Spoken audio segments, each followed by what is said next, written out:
Hey, what's up guys? When I was a young realtor, personality profiles weren't commonly discussed around the office. I imagine people saw them as tools for corporate America, but not independent contractors and entrepreneurs.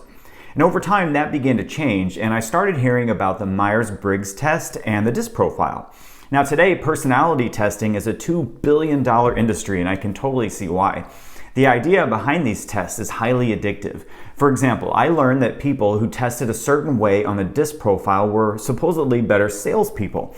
So you can imagine my relief when my test indicated that I was very high on the scale for both the D and the I.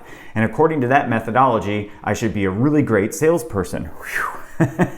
Now, personality tests were fun and great for conversation until a few years later when I worked with a company that took these tests much more seriously. In fact, the organization had pretty strict guidelines on the test results a person must have before they were even considered for a role. And they weren't the only company to adopt this type of operational practice. I've seen many organizations use personality tests as pre-qualifiers for both employment and business partnerships. And that's where it stopped being fun for me.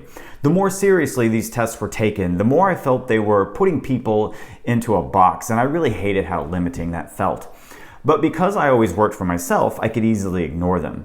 Then, as time went on, I noticed salespeople around me wearing their results as a badge of honor. Specifically, the DISC profile gained popularity in real estate. And anyone who tested as a high D or a high I would proudly proclaim and publicly proclaim it. I mean, you could watch people say, I'm a high D or I'm a high I, and you could tell for them it was just as satisfying as saying, I was the top producer this quarter. So what if you took the test and your results showed a high S or a high C? It was rare that a person would boast about either of those results. Now, those of you who know what personality traits are supposedly associated with a high S or C test result, you might say, well, Jason, they don't want to boast about it. And you might be right to an extent, but can you be 100% sure? I mean, looking back, it's easy to see how the environment I was in when I made these observations didn't allow for much flexibility.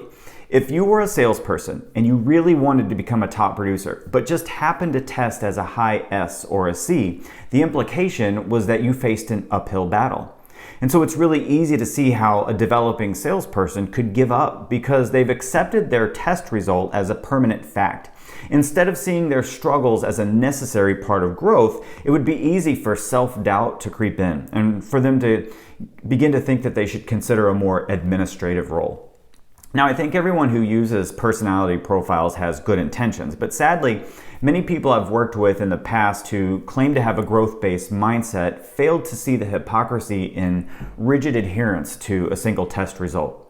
But when you know better, you do better, right? And these days, psychologists tell us that while personality profiles have great entertainment value, they aren't scientific and they don't reliably measure personality.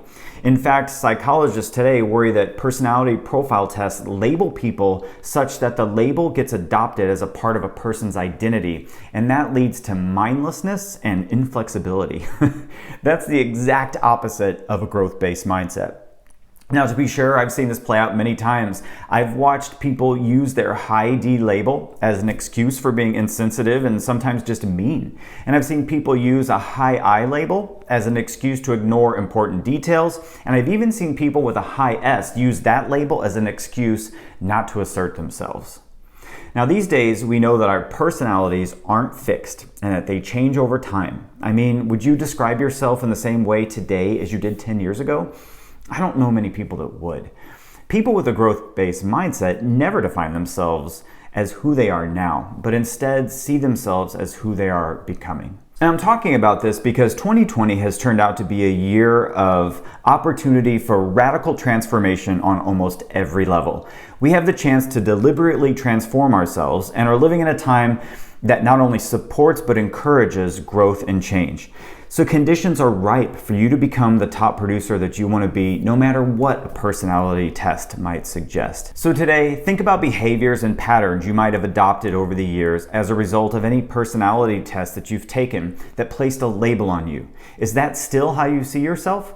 Is the label serving you, or is it potentially holding you back? And in any case, can you drop the label and let yourself explore other parts of your psyche?